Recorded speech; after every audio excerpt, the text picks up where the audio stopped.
Ayer el INDEC le puso un número a tu sensación, a tu sufrimiento, a tus carencias, ¿sí? Hace tiempo que a todos no nos alcanza la guita, ¿no? Que no llegamos a fin de mes, que tenemos que comprar cosas más baratas, que sacas al chico del colegio. Eso se acentuó, se aceleró, tomó un ritmo vertiginoso luego de las elecciones de octubre. Sabíamos que estábamos en un momento económico muy malo. Ayer el INDEC le puso número. Le puso un número. Si tomás el mensual, cayó 2,6% con respecto al mes pasado, y lo anualizás, como hace Milei con la inflación, bueno, te da un número que mejor no lo haces, porque es una caída del 30% anual. Pero no seamos poco serios como Milei. Tomemos la caída respecto al año pasado. Bueno, te da una caída que la economía es un 2% más chica en números redondos que el año pasado. Pero el número del PBI en Argentina dejó de tener sentido para vos por la composición que tiene. Es decir, tiene una gran ponderación la exportación de gas, de petróleo, de minería, que no tiene nada que ver con tu vida. Nada, nada, nada. Por lo tanto, para hablar de política, para hablar de sustentabilidad política de un gobierno, tenés que mirar lo que sí tiene que ver con tu vida cotidiana. La industria, el desplome de la industria de más del 8%, que ahí está el desempleo tuyo o de tu primo o de tu amigo o de tu vecino, el despido, el bajo salario. Esa es la crisis de la industria en Argentina, que no es la gran industria del mundo, pero es un sector que en Latinoamérica tiene cierta relevancia. Cuando estaba fuerte el Mercosur éramos muy buenos exportadores industriales. Pero ponerlo de nuevo, lo de los sectores, porque el dato que habla de tu cotidianeidad, de la escasez que habita en tu casa, es el del comercio. Ahí está lo que vos no podés comprar en esa caída del 6 y pico, casi 7%. Ahí está, no lo veo bien, perdón. 7%, exactamente, 7%. Ahí está tu vida. Y si querés, puedo ahondar un poco más y decir, bueno, ponele que el 40% de la sociedad o el 35% no tiene esos problemas. Entonces, tengo que decir, bueno, quiere decir que al otro 65% le falta más que el 7%. ¿Cuánto perdió el otro? Perdió el 10%, perdió el 11%, en un año. El tema es la sustentabilidad política de una caída del consumo severa y prolongada. Que los economistas, ¿cómo le llaman a una caída severa y prolongada?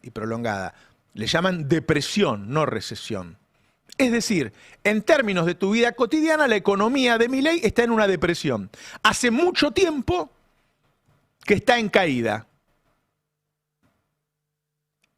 Ese modelo tiene un problema de sustentabilidad política, que se ve mucho en el conurbano bonaerense, pero también en el conurbano de Tucumán, en el de Santa Fe, ni hablar de La Rioja. Ahí está el problema. Esos números no son sustentables políticamente. El mismo día, más o menos a la misma hora que el INDEC le pone número a tus pesares, aparece la noticia de que Macri se reunió con Roca. Tiene una relevancia enorme eso, ¿eh? Una relevancia enorme. 3 cosas voy a marcar, de menor a mayor. Primero, Roca le dice a Macri que hace falta un presidente racional. Está diciendo que Milei es irracional. Bueno, no es normal que un empresario diga que el presidente está loco. Eso pasó ayer. Segundo, Roca eligió su candidato. De ahora en más, Macri es el candidato de Roca. Qué fuerte, ¿no? Parece que nos vamos a sacar las caretas y cada uno va a decir cuál es su candidato. ¿Por qué hace eso Roca? Porque tiene miedo que sea Kicillof. Y tercero, y acá está el gran tema, ¿por qué lo hace en abril del 26 y las elecciones son en octubre del 27? ¿Por qué Roca pone un candidato ahora si falta un año y medio para las elecciones? Y yo te diría, por la misma razón que Mayra Mendoza viajó a San Juan a reunirse con un Sergio Uñac por orden de Cristina Fernández de Kirchner. Por la misma razón que está teniendo reuniones Sergio Brito diciendo que sí va a ser candidato del peronismo. Hay mucho movimiento en estos días. Me contaban un chisme que uno de los que fue a hablar con Sergio Brito es Nicolás Massot, que está tratando de armar esa propuesta de centro-derecha peronista para ir a una PASO con Kicillof. Y recordaban que cuando Brito deja de ser presidente de River, se hace un asado entre un grupo de políticos en la casa de un político y Brito, y Massot le dice, bueno, ahora que dejaste de ser presidente de River, tenés que ser presidente. Y Brito en ese momento dijo, me gusta. Y ahí quedó la idea de que se podía hablar con Brito para que sea candidato peronista, porque en esa mesa había peronistas, porque viste que esta gente que estuvo con Macri, Pichetto, Massot, qué sé yo, antes, han pasado por el peronismo, Monzó fundamentalmente, qué sé yo. Entonces, hay un movimiento de políticos en estos días como si las elecciones fueran este año, pero no son este año. Entonces, uno se pregunta, ¿están preocupados porque la insustentabilidad del proyecto de Milei sea tan severa que le cueste llegar a la otra orilla? Algo hay, algo hay. ¿Por qué se apuró Roca? Le pusieron la nota, ¿no? Que le pidió a Macri sostener la participación del PRO. Macri habló con Brito también, quería que sea el candidato de él. Habló con Galperín. Habló con Melconian, que Melconian me parece que fue el único que le dijo que sí. Pero él dice que le están pidiendo que sea él. ¿Le están pidiendo o se está hablando de una PASO, que si Milei está tan deteriorado le podría dar una PASO a Macri y Macri piensa que se la gana? Porque al fin y al cabo, si a Milei le va mal, lo que queda libre en este país es el candidato antiperonista. Acá hay un partido y están los que están a favor del peronismo y los que están en contra. Si Milei está muy deteriorado, alguien va a ocupar ese lugar del antiperonismo. Bueno, Macri lo quiere ocupar él. Hay un movimiento muy grande por estos días, como si estuviera terminando todo. Y uno dice, tan rápido. Vamos a poner el tape 27 de Rossi y Feynman. A ver, fíjense. Si la información surgió de un off de la gente de Macri. Totalmente. Creo que estuvo Fernando de Andrés también. Fernando de Andrés, ¿no? Y Darío Nieto. Y Darío Nieto, claro. No es el primer encuentro de Macri con empresarios. Hay muchos empresarios, yo los escuchaba en el primer pase, Pablo, Edu, y hay muchos empresarios que empezaron a llamar a Macri. Para que juegue. ¿Perdón? Para que juegue. Claro, para que juegue. Qué bárbaro que Macri sea el racional, ¿no? Qué desastre estos empresarios. Cristina Pérez, el 28, que habla de este encuentro. Todos hablaron de esto ayer. Todos hablaron de esto. Míralo. Mauricio Macri se reunió con Paolo Roca, el presidente de Techint. Un hombre con el que el actual presidente Milei está absolutamente enfrentado. Hoy le preguntaron al presidente Milei qué opinaba de esta foto. Y se escuchó un silencio atronador. ¿Qué significa que Techint o el presidente de Techint le haya dicho al expresidente Mauricio Macri: no quiero que el PRO esté fuera de estas elecciones como opción sensata? ¿Qué significa eso? Macri lo que está pensando y lo que está diciéndole a sus colaboradores, según lo que me han comentado varios de ellos, es que el PRO tiene que tener un candidato. Pero él no dice que él quiere ser candidato. Bueno, parece que la respuesta de Milei fue el silencio, lo que es estar bien dateado. Después, Clarín dice, habla de la intimidad del encuentro Roca y Macri. A ver, encontrarse se deben encontrar seguido. Distinto es que antes de terminar la reunión digan, che, ¿cómo lo contamos esto? Bueno, contalo vos. ¿Y qué decimos de esta reunión? Y digamos que yo dije que necesitamos que estés vos porque vos sos racional. Y se ponen de acuerdo en 2 o 3 cosas. Y lo que se filtra es eso, no la verdadera reunión. ¿Puede haber sido parte de eso? El otro movimiento tiene que ver con el candidato del peronismo que va a enfrentar a Kicillof, que aparentemente sería de centro derecha. Tiene lógica, y también tiene lógica que tenga el apoyo de Cristina, porque la verdad, enfrentar a Kicillof sin tener el apoyo de Cristina, entonces Cristina va a tener otro candidato, porque ya va a tener un candidato. Entonces, ¿cuántos son? Entonces, tiene que haber ahí, si vos querés ser el candidato de centro derecha, cierto guiño, ¿viste cómo son los acuerdos de Cristina? Que no termina de decirlo del todo, salvo con Alberto. Con Massa nunca dijo que era su candidato. Por lo menos a ustedes no se lo dijo. Bueno, yo conté, Mayra Mendoza estuvo en San Juan, viéndolo por encargo de Cristina a Sergio Uniacki. Ayer habló Uniacki, a ver. Pero me parece que hoy la única manera de construir un nuevo liderazgo, con la presencia de todos, con la ayuda de todos, reconociendo el pasado y el presente de cada uno de los dirigentes, es a través de una interna que permita que no solamente afiliados, porque la idea es que la interna sea abierta y que se defina por todo aquel que quiera ser parte en la construcción de un nuevo liderazgo a través del voto popular. Acaba de votar a favor de la nueva ley de glaciares, Uniacki, ¿no? Ahora, veamos ese contexto que es el que convence, antes de los números, a la política de que se están apurando los tiempos. La placa 12. 4 de cada 10 buscan otro empleo. Que se entienda bien, otro. Un segundo empleo. Es decir, un país donde haces una hora de cola para tomar el colectivo, vas a un empleo, salís de ahí, haces otra cola, vas al otro empleo, haces otra cola y te vas a tu casa. Y es difícil de sostener, ¿no? Infobae, la construcción lleva 15 meses de estancamiento y la demanda de insumos cayó 22%. Bueno, empleaba de manera directa 450.000 personas y de manera indirecta multiplicada por 7 la construcción. ¿Es sustentable? Tiene 6 de cada 10 hogares tiene deuda no bancaria.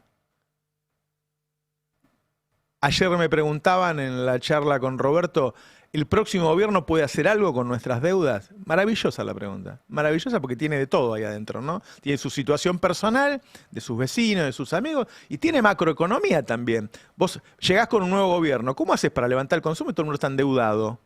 Así como alguna vez hubo gobiernos que se encargaron de la deuda privada de los grandes empresarios, tal vez el próximo tenga que encargarse de la deuda privada de los trabajadores, ¿no?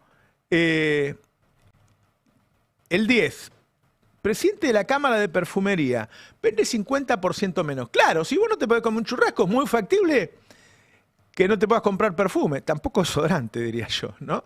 Que es muy caro. Es un tape, a ver, ponelo. No sé, es insostenible la venta hoy en día. Porque la venta es muy mala y no te dan los números. Esos números que estábamos viendo acá, que los números, sí, caen. Si no tenés espalda no la podés bancar. A ver, hay un contexto en el comercio minorista en general que está muy dañado.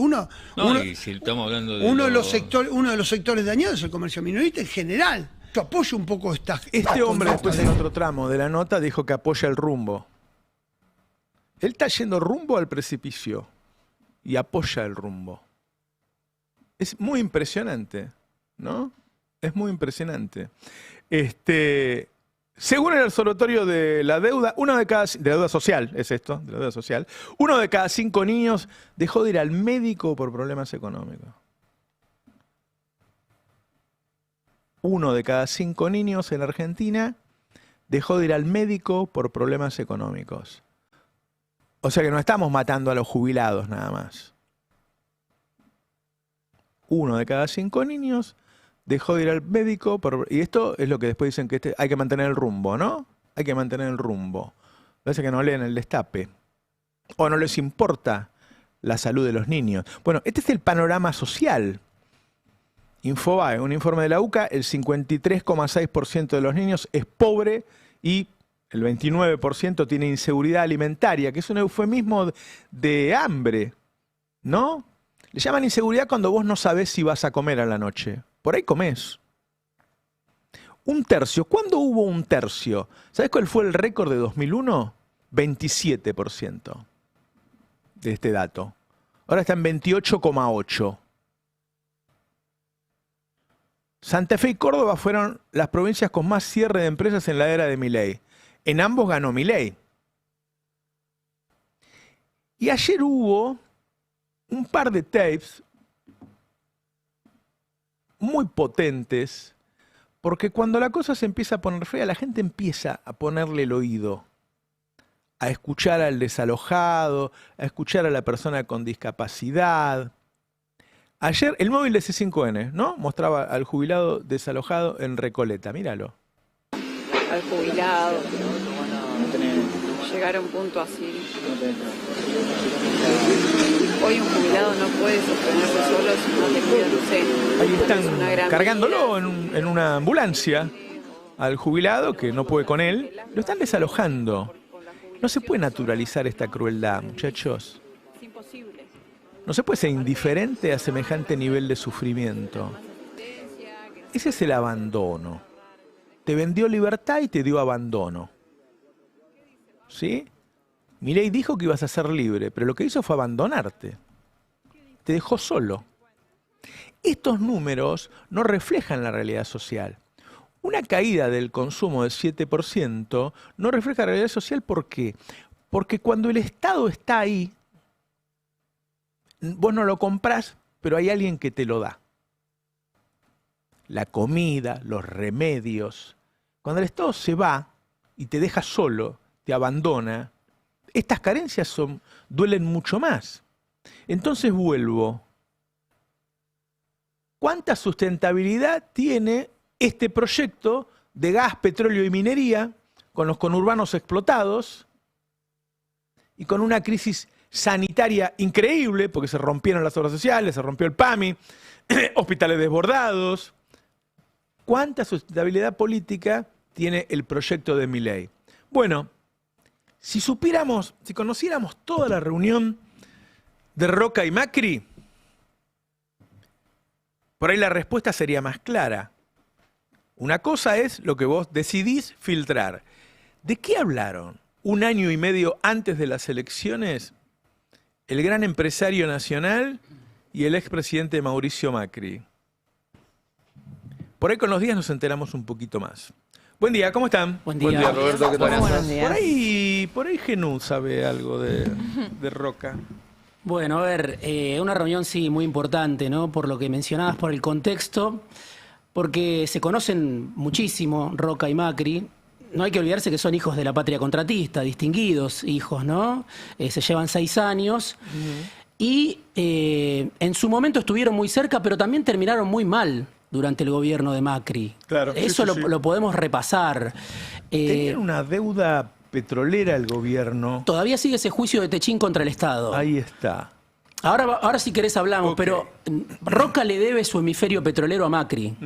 Roca no era petrolero hasta que Macri con Aranguren dieron la resolución 46 que le permitió a Techín crecer en Fortín de Piedra, un yacimiento de gas donde invirtieron mucho, hay que decirlo, ¿no? 2.500 millones de dólares en ese momento, pero con una resolución que estaba hecha a medida de Techín. Había un beneficio que llegó en un momento a ser el 0,6% del PBI, que le daba el gobierno de Macri a Roca. Sí, y además premiaba la producción adicional, entonces YPF no lo podía aprovechar. Claro. Así surge el Roca petrolero, que igual es muy pequeño. Hay que entender esa relación, no son dos desconocidos los que se reunieron ahí.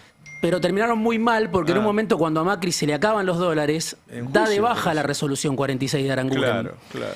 Y hay un juicio que sigue. Ajá. Esto todavía sigue. Contramillonario debe ser el juicio.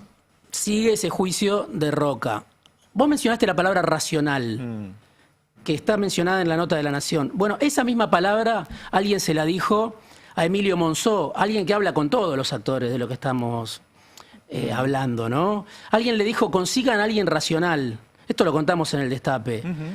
y inventen una alternativa, porque esto no va más. Entonces, cada vez más, no sé si fue Roca el que le dijo eso a Monzó, que ahora también recuperó el vínculo con Macri, Monzó, ¿no? Pero sí es cierto que cada vez más entre el poder económico se empieza a hablar de que esto es irracional, claro, de que esto está agotado, de que esto está terminado, antes de tiempo, ¿no? Entonces, la reunión la filtró Macri. Porque del lado de Roca siempre hay hermetismo, sabemos cómo se maneja el grupo Techín, un hermetismo absoluto, a través de alguna nota, a través de algún vocero calificado, transmite sus puntos de vista o habla Roca. Nunca el grupo Techín te va a decir, Roca se juntó con Macri. Después lo terminamos de desarrollar, porque no quiero romper el diálogo del principio. Sí. Pero vos decís que esos dos que se reunieron no son dos desconocidos, no es una reunión que le puede pasar a cualquiera. No. Tiene una base esa relación. Lo que le da más relevancia. Digo. Sí, es un momento muy crítico y el mensaje fue, démoslo a conocer. Ahora, también tuvo puntos conflictivos, lo hizo desfilar por Comodoro Pi, Macri. Sí, pero no es un desconocido, eso quiero decir, se conocen un montón. Claro. Digo, ahora, me parece que los números de ayer y esta reunión ponen en duda la sustentabilidad de este año y medio que le falta al gobierno. Sí, y yo me pregunto también, para unirlo con el otro tema del día, que es la visita de Peter Thiel. Peter Thiel estuvo ya 2 veces en la Argentina, nosotros lo contamos en su momento, en febrero y en mayo del 24, cuando vino a ver a Milei. Peter Thiel vino, lo fue a ver a Milei y se fue, básicamente, hizo algunas cosas más. Esta vez está desde hace por lo menos 2 semanas, un poco más en la Argentina, y recién ahora está yendo a ver a Milei, más allá de que hubo contactos con otros funcionarios de su gobierno. Es decir, vino a ver a la Argentina. Las veces anteriores, Thiel vino a ver a Milei, esta vez vino a ver al país. Claro. Y creo que a Thiel también le interesa que las condiciones que Milei le está garantizando para sus negocios, para sus proyectos políticos y demás, sigan en el caso de que Milei fracase, en el caso de que Milei choque. Y entre tantas reuniones que tuvo Thiel, la mayoría de ellas no las conocemos todavía, simplemente vamos conociendo algunas pocas.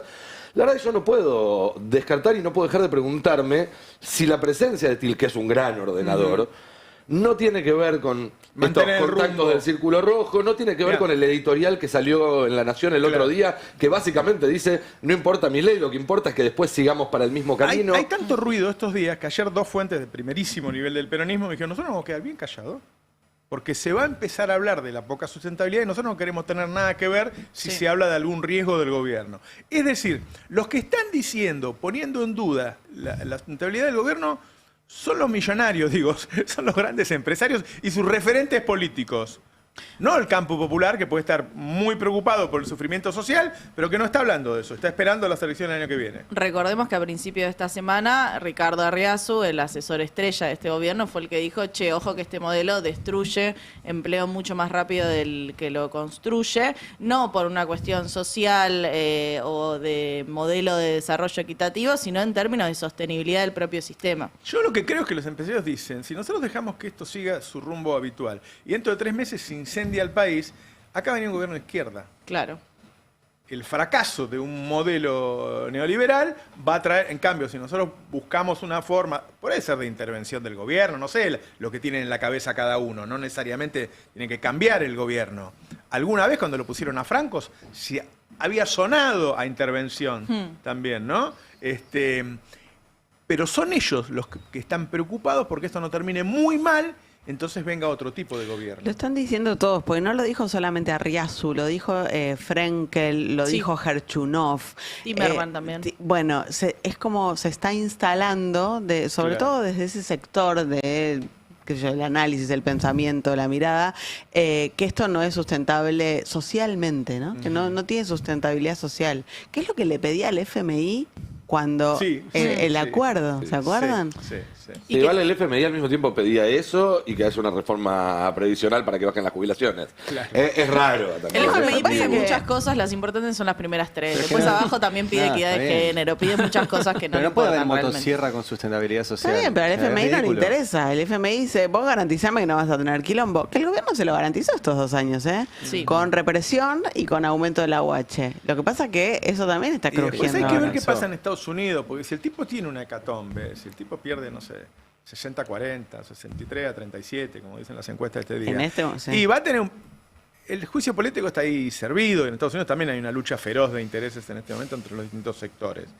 Y si no está el papá, se le complica más. Ahora, ojo ahí que el vice labura para Til. Claro. Con lo cual ahí hay un plan B. Digo, Til viene a la Argentina a buscar un plan B para él y Milei busca en Til un plan B por si se cae Trump. Los dos están viendo que la cosa está un poco inestable y están buscando seguridad. Lo que hay es una aceleración de la crisis social muy dramática. Y los testimonios que llegan, y esto lo contamos permanentemente, y las notas en el destape que recién mostrabas, marcaron no solo un cambio de clima en las encuestas o en el sistema político, se aceleró la crisis. Porque la motosierra no es nueva, lleva 2 años. Y en los mismos sectores que hoy estamos viendo protestar, ayer los testimonios de las familias y las personas con discapacidad desesperadas en la calle frente al Ministerio de Salud, frente al Ministerio de Economía, en distintas ciudades del país. Lo que estamos viendo de manera permanente, cómo se va rompiendo el tejido social, la novedad es que eso se profundizó, se aceleró y que la expectativa no es que eso se vaya a resolver en lo inmediato, ya en ese sentido está el boleto picado. Milei lo dijo claramente el otro día, más motosierra, me voy a abrazar al palo del barco y no sé cuántas cosas más. Y es en ese escenario de fragilidad social que posiblemente todos estos muchachos estén advirtiendo, che, esto se va al carajo y los que estamos en riesgo somos nosotros y nuestros intereses. Hay un momento en que la clase media por ahí tenía algún ahorrito, algún canutito, entonces consumía porque se lo iba gastando. Después hay otro momento donde la clase media se empieza a endeudar, entonces consumía porque se estaba endeudando. Puede haber en el medio también un proceso donde le pediste a uno para devolverle al otro. En este momento, como ya no puede pedir más, solo le queda dejar de consumir. Hay una baja muy pronunciada, creo que lo publicó Seba Premisi hoy, en el consumo de servicios. ¿Sí? Yo averigüé, la primera pregunta mía fue, che, ¿están pagando los servicios? Sí, lo están pagando, pero cada vez hay menos. De hecho, bajó en la canasta del AMBA y es muy loco porque la canasta que mide el Instituto de la UBA lo que hace es ver, bueno, cuánto se gasta en promedio en el AMBA en los servicios. Y uno ve que se gastó menos en luz en marzo que en febrero. Y decís, bueno, bajaron las tarifas. No, las tarifas subieron. Lo que pasó es que la gente bajó mucho el consumo de la electricidad porque es la forma que tiene para tratar de controlar ese gasto fijo. Durante mucho tiempo hubo una mirada acá en la Argentina de que ese consumo era inelástico, ¿no? Que vos seguías consumiendo lo mismo. ¿Qué es lo que pensaba YPF con el aumento de la nafta a partir de la guerra? ¿Por qué YPF, lo dice esto el propio Horacio Marín, por qué termina poniendo este colchón de un congelamiento de 45 días del precio que nos lo van a cobrar más adelante? Porque empezó a bajar el consumo de nafta. Entonces él dice, no podemos exportar por la calidad de nuestra nafta y tampoco podíamos vender internamente. Bueno, bajamos el precio.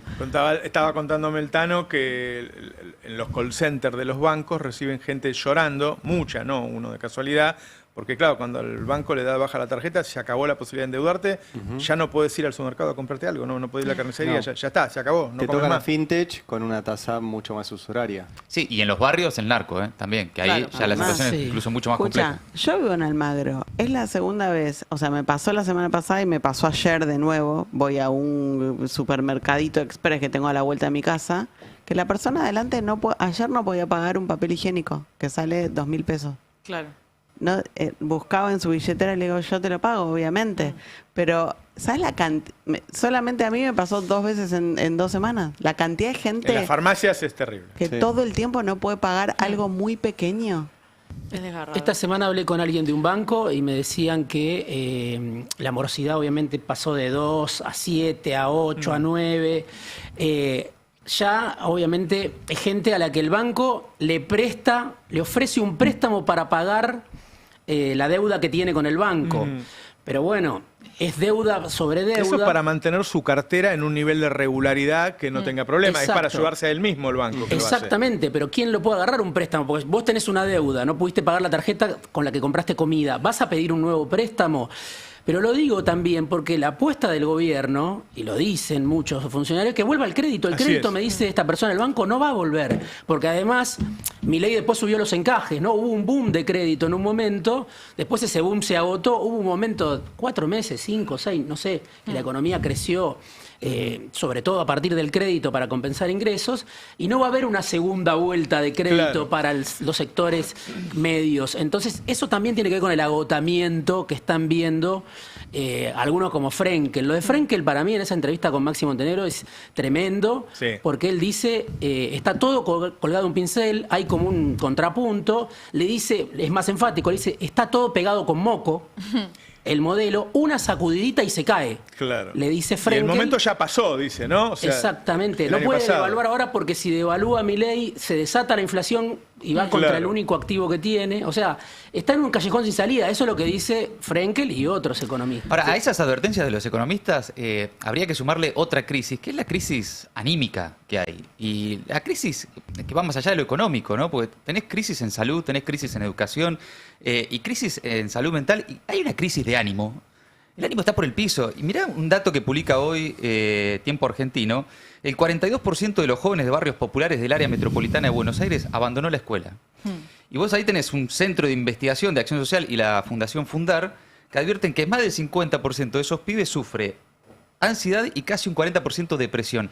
Que esa es la otra parte más silenciosa de la crisis. Lo que se va construyendo, lo que se va generando por ahí es, por supuesto, las advertencias del sistema de que esto es inviable, pero después otras advertencias mucho más silenciosas, pero más cotidianas y más urgentes, para las que no hay respuesta, en principio, y sobre las que también, de alguna forma, me parece que el sistema político, sobre todo el que pretenda a ese ánimo por inyectarle un poco de expectativa, de esperanza, es sobre esos temas que uno espera que también hable, ¿no? La semana pasada vos hablabas con Fer Alonso de un default interno, porque la verdad es que ya no es ni siquiera motosierra, es bota.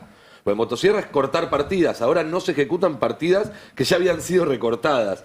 Y lo que hay es que se dejan de pagar cuestiones, rompen cadenas de pago. Lo que pasa con el PAMI es una ruptura de cadena de pagos. Claro. Hay que decirlo de esa forma. Claro. Tiene forma de un paro de médicos, pero lo que pasa es que no cobran desde hace 4 meses. La farmacia con discapacidad no tiene con discapacidad lo mismo, con el transporte lo mismo. Y ese default interno, que yo ayer en el pase de la tarde hacía una cuenta, es más de 20.000 millones de dólares, es más que el último acuerdo del FMI y es más que el superávit primario de 2024 y 2025 del gobierno, si se cuenta la deuda con las provincias, si se cuentan, bueno, todo lo que debería, por ley, por fallos judiciales o por algún tipo de acuerdo, pagar y no se pagó, ya permea. Yo lo comparaba con cuando llueve tanto que se te empiezan a mojar las zapatillas, las medias, los pies. Y es algo que aunque te seques, lo seguís teniendo ahí.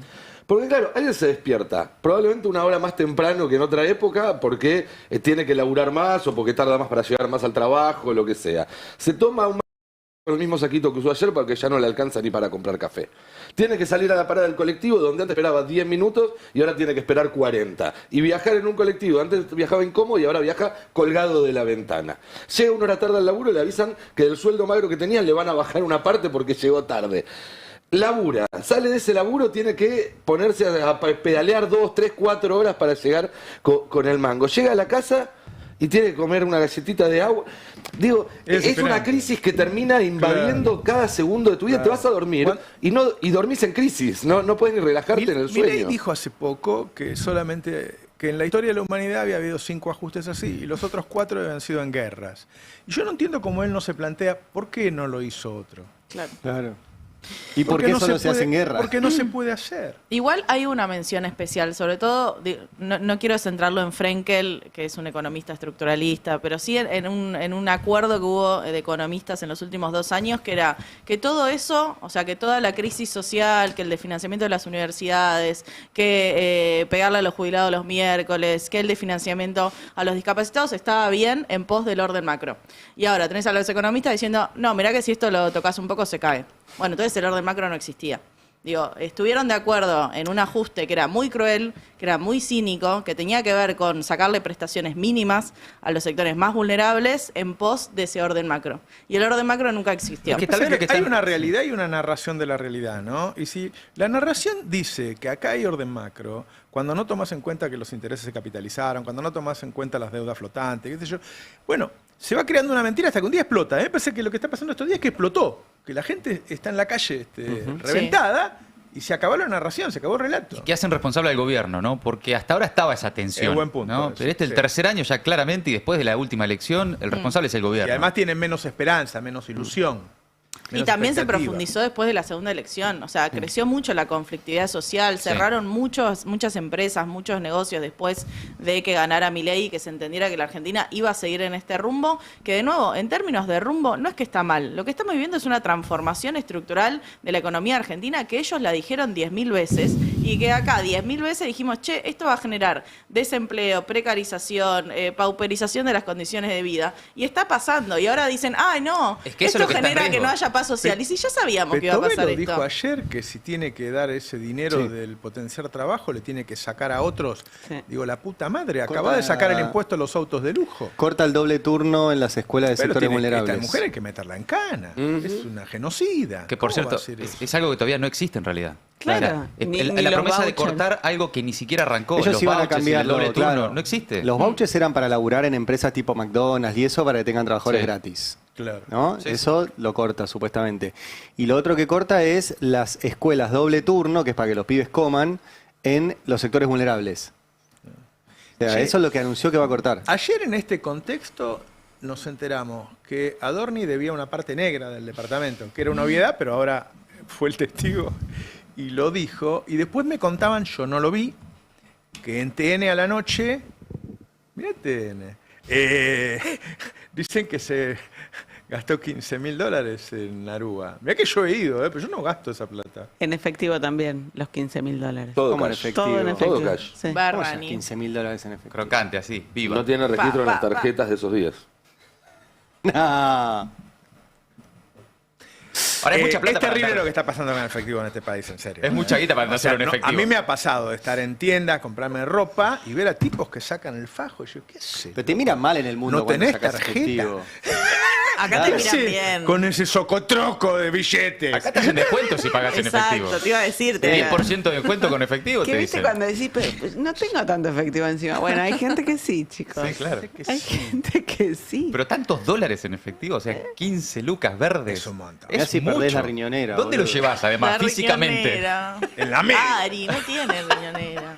¿Y cómo lo llevas? No sé. Mochilas. Porque esa es la otra, ¿no? Vos lo tenés a TN todos los días. Al hijo que no hace otra cosa. No le dan las horas. La mujer le dice, viejo, No, tenemos sí. que ir a ver a la tía Carlota. No, esperá que estoy investigando a Adorni. Tuvo tiempo ¿Vos para viste armar la una- canilla que compró Adorni para la cocina? ¿Cuánto vale la canilla? Y va y...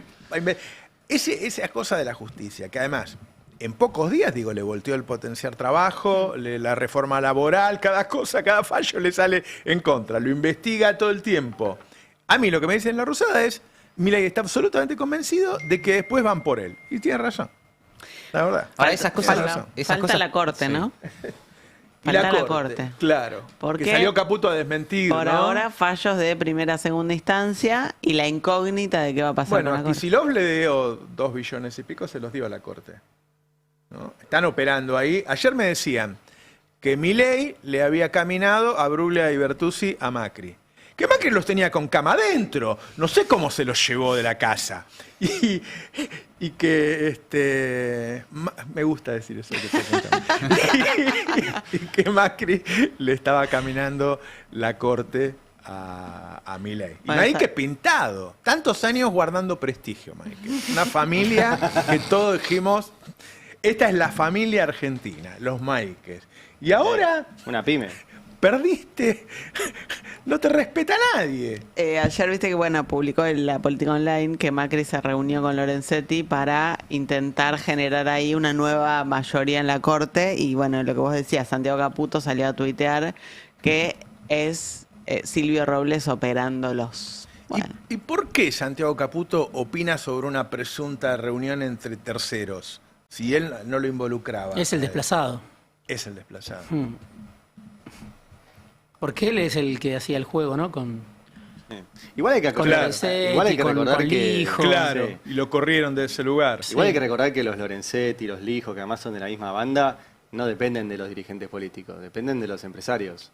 O de la embajada. O de las embajadas. O sea, el vínculo con la política es circunstancial. Claro. El hijo tiene intereses permanentes con un sector de empresariado, igual que Lorenzetti, y responden a eso. O sea, si avanza sobre Adorni no es porque se peleó con el gobierno, es porque hay algún empresario Clarín está a que punto de apunta usar ahí. la primera persona y decirle a Maike, vos te metiste con nosotros y ahora viste lo que pasó, te pusiste con Tobillino Te pusieron ahí para cagarnos el negocio del fútbol a nosotros.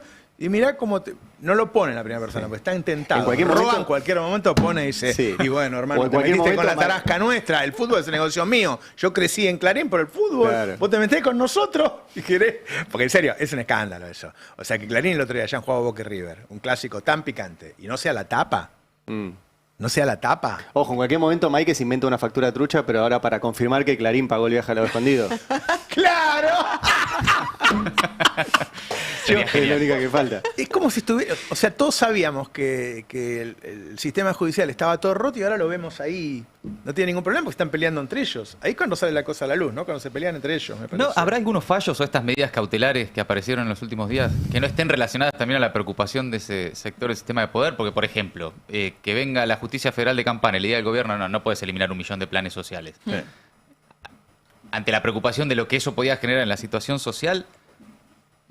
El fallo es interesante. Yo estuve leyendo de González Charbay, el juez de Campana, porque hay 4 casos de 4 personas de movimientos sociales que dicen cómo utilizaban esos 78.000 pesos, que son una miseria, pero que le ayudaban para sobrellevar su vida. Claro. Y los detalla uno por uno esos 4 casos. Bueno. Es muy bueno el fallo, porque para mucha gente puede ser nada. Yo ayer hablaba con otra dirigente de Costa Esperanza de San Martín, que se llama Zulma Monjes, y ella del Movimiento Evita, y ella me decía 78.000 pesos para los remedios, 78.000 pesos para la garrafa, 78.000 pesos para las cocineras de nuestros comedores, 78.000 pesos para pagar el crédito, me decía otra persona de otro movimiento, porque están endeudados. Bueno, es un montón de plata que para hoy el salario mínimo está en 358.000 pesos, entonces es tanta la pauparización, tanto la degradación, que 78.000 pesos en la cuenta general. Sí, le sirve. Ahí me decían lo mismo, lo de la garrafa y eso. Y son 3 garrafas por ¿Lo consiguieron? ¿La producción consiguió a Macri? ¿En serio? ¿Qué producción? La puta que lo parió. Hola, buen día. ¿Cómo andan, chingüengüenchas? ¿Qué haces? ¿Te caíste de la cama? Sí, la verdad que más o menos, ¿no? Tengo un sueño hasta ahora de la mañana, vengo de reunión en reunión. Me contaron que desde que te separaste estás saliendo mucho de noche. No, para nada. Chao, Tete. Cuídate. No, nada que ver. Y cuando sea presidente, le saco punta. Sí, no, porque venía pensando... Ahora Está Cande, Mauricio. Hola, Cande, ¿cómo te va? ¿Qué haces hoy a la noche, Cande? ¿Querés ir a tomar algo? Basta, me retiro. No, quedate. No te retires. No soy ni gordo ni pelado. No. Ni bajo. Ni bajo. Pero bueno, puedo poner un poquito de nariz, si te gusta, ¿no? Te gustan los narigones. Buen día a todos. ¿Cómo fue con Roca, che? Bien, muy bien. La verdad que yo no puedo creer que hasta el destape pide mi vuelta, ¿no?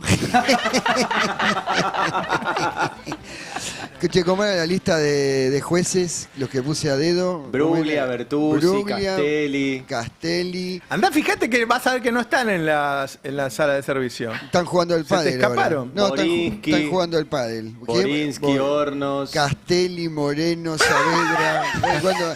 Ya, date cuenta. No sé quién manda. ¿Quién fue? ¿Quién fui yo? Soy yo, querido. Escucha. ¿Los estás mandando infiltrados? O sea, ¿se los mandás a Milei para que le digan que son de Milei y en realidad son tuyos? No, yo jamás haría algo así. Sí, es buena. Escúchame, ¿se imaginan de vuelta y yo soltero con tiza, Berlusconi queda nanito, ¿no? No, lo digo en serio. Che, estoy con muchas reuniones. Pablo Roca, me dijiste, ¿no, Roberto? Sí. Bueno, muy buena onda, muy bueno. Un italiano y mafioso como mi viejo, ¿no? Imagínate la buena onda que pegamos. Cuando nos despedimos me regaló un inodoro y me dijo que me vaya a cagar. No. ¿Y con Lorenzetti te juntaste, Mauricio? Obvio. Sí, jugamos al póker un ratito. ¿Quién ganó? Al bridge. ¿Quién va a ganar? No me estás jodiendo, Ari. Che, ¿pero te deja ganar Lorenzetti como los que te dejaban jugar al pádel? ¿Ganar al pádel? Pero escúchame, también en Liverpool, jugando al fútbol, jugando todo. Yo gano siempre. ¿Ustedes se pensaban que Santi Caputo me iba a ganar a mí? Tengo la agenda cargadísima, ¿no? Porque Pablo Roca muy a full. Ahora, el fin de me junto con Laurita Alonso, Marcos Peña, Durán Barba, Pancho Cabrera, el 9 de Qatar. ¡No! Mi querido rey, el rey de España. Hago un zoom porque está cazando elefantes en Marruecos. Me junto el Colo McAllister, Baldassi, Oscar Martínez, Campanella, Graciela Borges. Che, me enteré que Trump anda medio con su mujer Melania. ¿Puede ser? ¿Saben algo ustedes? Sí. Ojo, Donald, que te como la germu, ¿eh? No. Lo dejé jugar al golf, lo dejé ganar a Donald. Che, bueno, ahora los voy dejando que tengo un meet con la Tana Meloni. Está buena esa petición. No. Si soy presidente va para el matadero. Un beso grande, ¿eh? Los amo, ¡los inunda más! ¡Los amo! Esto que contó es un poquito menos que lo que me contaron ayer. Es un poquito menos. ¿De cómo están las cosas? De Mauricio y sus noches. Bueno, ahora hablemos bien de Mauricio y Roca, desarrollemos. Bueno, hay mucha gente. Roca recibe, es un anfitrión ahí en su casa de Martínez. Dicen que recibe con un delantal muchas veces. Cocina, claro. Alguien me decía, tiene 3 cocineros. Pero él aparece con el delantal, ¿no? Estos funcionarios del peronismo se lo han ido apropia a del visitar, trabajo de otros, básicamente. Pero después hay 3 cocineros que trabajan por Roca. Así lo debe haber recibido porque es algo ya habitual de Roca, ¿no? Como que a él le gusta agasajar a sus invitados. Debe ser algo de familia porque su sobrino es un importante empresario gastronómico, Piñero, que es dueño de un restaurante Anchoita muy celebrado, donde muchas veces se lo ve a él codo a codo sirviendo una mesa como un mozo más o cocinando, aunque se sabe que obviamente es el jefe, ¿no? Pero veo ahí algo de familia, quizás. Sí, y estaba a ver, recién mencionabas vos con quién estaba Macri, Darío Nieto, su secretario privado, y... Que se encerró en el auto. Y Fernando de Andrés, sí, esa historia... A borrar los WhatsApp. Exactamente. Pero hoy es legislador. Sí, es legislador. Ahora, del lado de Roca estaba alguien que se llama Javier Martínez Álvarez. No es tan conocido, pero es la mano derecha de Roca. Hay 2 personas hoy muy cercanas a Roca. Uno es David Uriburu, vicepresidente de la UIA, el que metió a Martín Rapalini como presidente de la UIA. El otro es Javier Martínez Álvarez. Vamos primero a la placa 1, que es la noticia, porque el medio es el mensaje, decía alguien hace muchísimo tiempo, ¿no? La intimidad de la visita, vos lo mencionabas, de Mauricio Macri a Paolo Roca en su casa. ¿Qué dijeron de Milei? Y una pregunta incómoda, bueno, esto de si va a ser candidato Macri o no. En la placa 2, en esta nota de Guido Carelli en Clarín, bueno, ahí hay un destacado que dice, aunque priman los sobreentendidos, Roca le preguntó de manera directa a Macri si pensaba ser candidato el año que viene. Bueno, Macri dice que no quiere jugar, es ambivalente, pero de Andrés declaró públicamente que no lo descarta. Entonces, se habló claramente de esa posibilidad. Digo, ¿quién es Roca? Para entender también, porque yo creo que es el poder permanente más importante que Macri. Claro. Y un enemigo hoy declarado de Milei, que no deja pasar oportunidad de sacudirlo, denunciarlo hasta en Nueva York. Durante la Argentina Week estaba Roca allá y fue Milei y lo acusó. Don Chatarrín le dice, ¿no? Don Chatarrín, corrupto, prebendario, extorsionador. Incluso lo acusa de haber querido no sé voltear al gobierno, así ¿no? Retuiteando un tuit que decía que entre el 7 de septiembre y las elecciones de octubre, Roca, después lo dijo en el Congreso, incluso Milei, de que había querido girar dividendos. Pero vamos a la placa 4. La placa 4, digo, para saber quién es Roca, porque a veces sabemos que es... Hoy, según Forbes, es el empresario más rico de la Argentina. Tiene 7.300 millones de dólares. Arriba de Galperín, que están ahí peleando cabeza a cabeza. La diferencia es lo que es el imperio Roca en la placa siguiente, en la placa 5, como para tener una idea de con quién se juntó Macri y qué significa esto políticamente. Esta es información que se puede encontrar de la empresa. Presencia en 29 países, plantas productivas en 17 países, más de 90.000 empleados a nivel global, más de 25.000 empleados en Argentina. Y para reconstruir esta historia de Macri y Roca, bueno, yo decía, el hemisferio petrolero de Roca nace con Macri.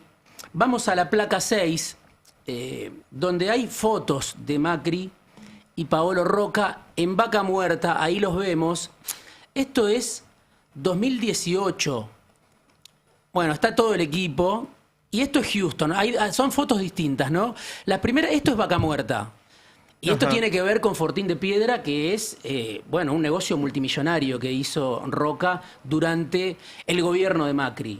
Si bien sigue siendo poco en la ecuación, porque es el 15% del negocio de Techín, el petróleo, no tenía nada en petróleo. Claro. Ahora tiene un 15% ligado a Vaca Muerta. Ahí está Macri en esta foto, para los que están en YouTube, no sé, como explicándole algo a Roca, ¿no? 2018. Un ingeniero y un politólogo.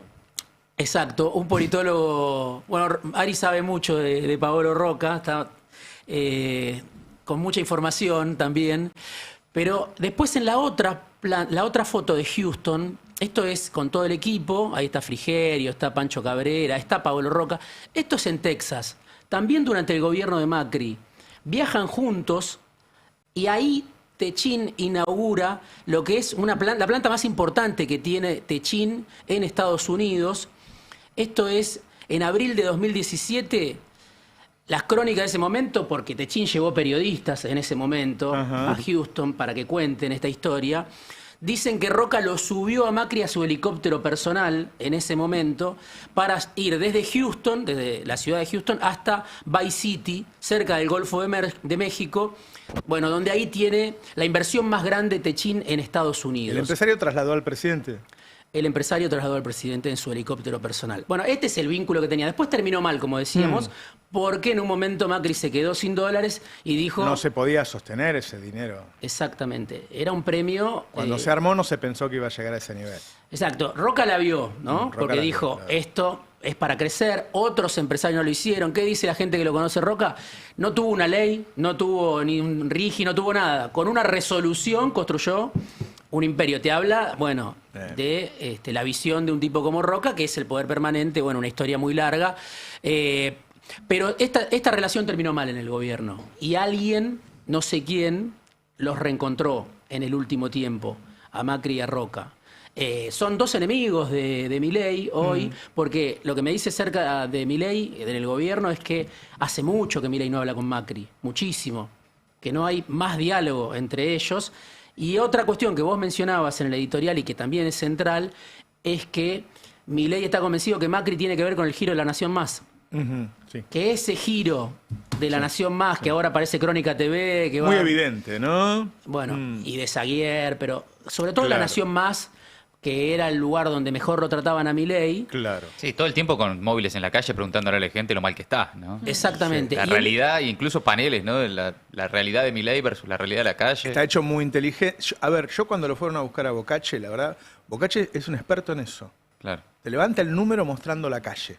Tipo, sabe mucho de eso. Yo dije, pero no porque fuera el gerente de C5N, porque un tipo de esos es un profesional y puede estar en un lugar o en otro, sino porque, digo, ¿para qué lo quieren? Para mostrar la calle. Entonces vos mantenés a Majul, que es oficialista, pero cuando vas a la calle, la gente lo ve. El último dato que te sumo, y esto también es información de alguien que estuvo con Roca no hace tanto, Roca no quiere que vuelva al peronismo. Y no quiere a Kicillof. Claro. Quiere alguien que represente... También, ¿no? Kicillof fue el... Piensa que es el pasado, el peronismo, el kirchnerismo, no sé, supongo que Massa también, pero digo, las distintas caras, pero no quiere. Él piensa que es por este frente. Por eso él estuvo con Patricia Bullrich en noviembre, cuando hizo un encuentro pro pymes. Milei le había prohibido a todo su gabinete que fuera a ese encuentro. No iba nadie, hasta último momento nadie le confirmaba a Techín, y fue Patricia Bullrich. Entonces, está Macri. Esta pregunta tiene sentido, que trasciende, que Roca le hace a Macri. ¿Vos vas a hacer?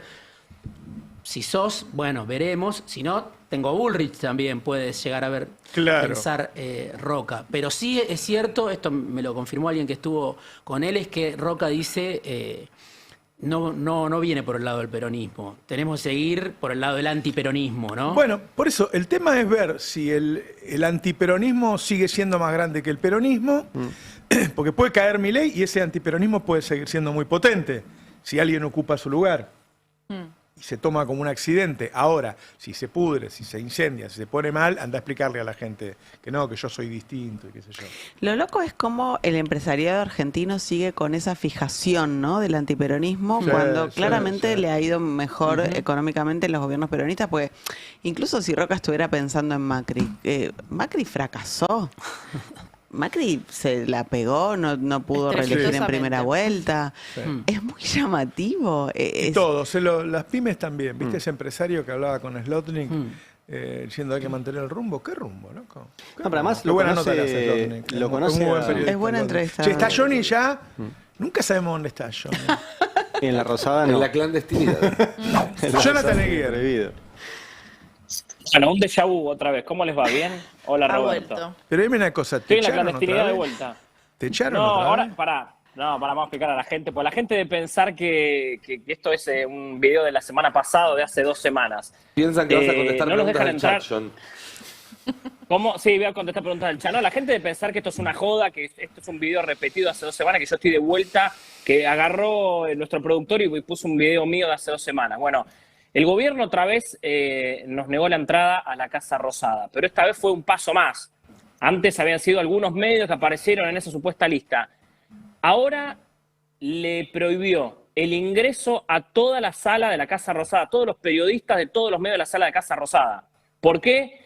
Porque vio en este informe del domingo, el fin de semana, que ayer lo contamos, en TN, donde un colega, un compañero, un periodista, Ignacio Salerno, le pidieron a la producción que haga un video con unos anteojos que filman. Filmó algunos pasillos que son públicos, son pasillos donde podemos estar, no es que tenemos prohibido estar. El tema es que se basa en una resolución que sacó Adorni, la última resolución sobre la sala que sacó Adorni, donde dice que está prohibido filmar básicamente en la Casa Rosada. Si ustedes, yo les vengo contando, repasan, yo no puedo salir desde el patio de las Palmeras en vivo para el Destape. Yo cuando salgo tengo que salir desde la sala de prensa. No, de hecho, alguna vez me pasó en vivo, hace un par de años, cuando arrancaba a salir en estos móviles para el Destape, alguna vez he salido del patio de las Palmeras y me han llamado la atención en vivos de Casa Militar, me tuve que ir en vivo, no sé si lo recuerdan, fue hace 2 años, tuve que subir rápidamente las escaleras y me metí en la sala. Esa me la dejaron pasar, obviamente no había una resolución, bueno, no se puede hacer eso, está claro, basado en esta resolución. El periodista cuenta que le había preguntado a gente del equipo de comunicación de Casa Rosada si lo podía hacer, él pidió permiso, dijo, che, ¿puedo hacer esto? Le dijeron sí, no le dijeron que no, ese es el tema, no le dijeron que no. Se hizo, se publicó este domingo en TN ese informe que no muestra nada raro, no espió a nadie, no mostró nada raro, no mostró una conversación, no mostró a ningún funcionario en paños menores, no hizo nada raro, son los pasillos, un par de despachos desde afuera, que ya todos los conocemos, los despachos, no hizo nada del otro mundo. Milei se agarra de esto un poco para hacer circo, otro porque tiene un nivel de paranoia exagerado, motivado por qué, no sé, pero el presidente viene con unos episodios de paranoia que son para llamar la atención, estos niveles de paranoia del presidente, pero además, obviamente, aprovecha este circo, ya no saben qué hacer con la sala de Casa Rosada. Yo creo que la próxima, no sé, no quiero decir nada, una barbaridad, pero digo, ya no saben qué hacer con la sala. Esto obviamente habla del desastre que está viviendo económico y político el gobierno, para adentro y para afuera, ya no saben qué hacer. Obviamente ya tiraron una semana con esa truchada rusa, ahora es una semana más con el espionaje de TN. Yo la verdad que obviamente me solidarizo con mi colega, con Ignacio Salerno de TN, a quien obviamente le mandó un abrazo en privado y se lo mando acá públicamente, porque aparte se está comiendo una denuncia penal por espionaje. Es un pibe, es un periodista que recién arranca, tiene 20 y pico de años. La verdad que el Milei aprovecha esto. Para todo esto que estoy contando, la verdad que estamos viviendo un momento lamentable. Hubo una reunión informal entre varios de los acreditados de Casa Rosada. Ahora me cuentan que hay una reunión dentro de la Casa Rosada con Javier Lanari, que es el secretario de Comunicación, para ver qué sucede, para ver qué está pasando. Recién tuiteó Lanari, dijo, bueno, es para que no poner en peligro la seguridad nacional. En fin, lamentable, la verdad. Si quieren mantener la seguridad nacional, renuncien. Estamos bastante inseguros con ustedes. Además es un idiotez porque, como vos decías, Johnny, nosotros pasamos hoy el video, filmó afuera, que es público, los pasillos, que son públicos, el patio de las Palmeras, que es público, una escalera, que es pública, y aún se hubiera filmado quién entra o sale a un despacho, también es público, porque las reuniones de los funcionarios son públicas. O sea, claro. ¿cómo puede poner un eso? registro, ¿no? Pero ellos pusieron, no sé si viste, John, la denuncia, ellos ponen que esto se hace en el contexto de que hay una guerra y la Argentina está del lado de Estados Unidos e Israel. Eso lo ponen en la denuncia. Y vos decís, y que entonces filmar pasillos públicos pone en riesgo la seguridad nacional. Vos decís, ¿llevaron al presidente a un país en guerra?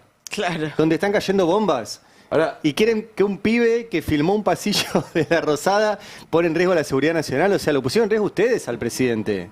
llevándole un país y a una ciudad donde caen bombas. Es un delirio, es un delirio. Lo que pasa es que se apoyan en una, insisto, una resolución de Adorni de hace un año donde dice que no se pueden firmar los pasillos. Se agarran de eso y con respecto al contexto de la guerra y demás, usan todo esto para ir contra TN, digo, justo viene en un momento de mucha virulencia y del presidente para con los medios y para con sobre todo para con los dueños de los medios, porque esto no es un mensaje a nosotros, los acreditados y demás. Es un mensaje de Milei para los dueños de los medios. Loco, una vez que zafo yo, cada vez que salgo me vuelvo. Navarro también, Maniet. John, te hago una consulta, porque lo de hoy llamó la atención además porque suspendieron todas las acreditaciones. ¿Hay alguna posibilidad de que hayan usado eso de excusa para liberar hoy la Casa Rosada, que va Peter Thiel, que no lo jodan, que no se lo cruce nadie en ningún pasillo, y mañana, el domingo, el lunes, la semana que viene, dicen, bueno, lo revisamos, vuelven todos? Porque da la sensación de que le están limpiando el escenario a Thiel. Mira, es una especulación válida. El tema es que nosotros no íbamos igualmente a poder tener acceso a nada de Thiel, no lo íbamos a poder ni ver. Si Casa Militar en Casa Rosada activa y hace un protocolo realmente que suele hacerlo cada vez que está el presidente y demás, uno no ve nada, el periodista no accede a nada. Digo, si ellos logran cerrar todo, como cierran a veces cuando viene, no sé, el embajador el embajador de Estados Unidos no, a veces, pero cuando viene una visita de renombre que Milei quiere cuidar, tipo Scott Bessent, que ha pasado, yo estaba en la Casa Rosada, no te dejan salir de la sala y no ves nada, y eso lo han hecho, y ya, vos podés entrar. Digo, yo creo que es una especulación válida, pero me parece que acá no tiene asidero, como que no está respaldada. Digo, se puede actuar de una manera donde los periodistas no veamos absolutamente nada de eso, y la verdad es que es una visita de un tipo con Milei y ya está, no es que me iba a traer 4 aparatos, 4 perros robots y nosotros lo íbamos a ver. Nos dejan encerrados en la sala y ya está, ya lo han hecho. Yo creo que es una especulación, insisto, está bien pensarlo, me parece que en este caso no. Dicen que se cayeron todas las acreditaciones hasta el 1 de mayo. Vamos a ver, bueno, estamos ahí, obviamente, no quiero adelantar nada, estamos viendo cuál es la respuesta de los acreditados. También, bueno, estamos teniendo mucho apoyo político, sindical, la CGT, muchos espacios políticos diversos, no sé, la izquierda, el peronismo, la coalición cívica, bueno, muchos espacios. Vamos a ver esto como finalmente llegamos a un acuerdo. Vamos a ver qué sale esta reunión de la ANARI con los acreditados que se está llevando en estos momentos en la Casa Rosada. Vamos a ver cómo avanza. Esperemos no estar 2 semanas censurado como fue la anterior vez. Digo, esperemos que esto se resuelva ya en 48 horas y sacar. Esperemos que no te quedes en tu casa mientras no te dejen entrar a la Rosada, Johnny. Andá a laburar también un rato. Sí, un poco sí. No, el tema bueno, Johnny, te acompañamos el sentimiento. Bueno, muchas gracias y esperemos que se resuelva, qué sé yo. Sí, sí. Mientras tanto te vas haciendo famoso, yo creo que vas a ser candidato del Destape a algo. ¿A qué? A ver, ¿a qué? Empezamos a pensarlo. Después lo charlamos en privado, tampoco te voy a imponer un puesto. ¿Qué aceptarías? Negociemos. ¿Te imaginás de diputado preguntando ahí cosas? No, te vuelve loco. Este te vuelve loco. Este te voltea un gobierno. Johnny, un abrazo. Gracias, querido. Le mando un abrazo. Gracias por la apoyo. Chao. Bueno, encuestas. Bueno, me parece, lo escuchaba recién a Johnny, decía qué estado de paranoia, ¿no?, que está atravesando el presidente Javier Milei, la Casa Rosada, y todo tiene que ver con todo, porque la situación económica se empieza a notar en las encuestas. Hemos visto, lo repasabas vos, Roberto, la semana pasada, una caída muy fuerte de la imagen, del apoyo, del acompañamiento a Javier Milei en las encuestas, pero lo que me llamó la atención particularmente a mí, y después lo estuve hablando con varios encuestadores, es que esa caída también se detecta, se nota en el núcleo duro de votantes de Javier Milei, que en algunos casos se empieza a achicar, lógicamente, pues se achica el apoyo general, también se achica el núcleo duro, y en otros casos, aunque permanece, empieza a sentir la duda, la inquietud, la incomodidad de lo que estamos atravesando, lo que estamos viviendo.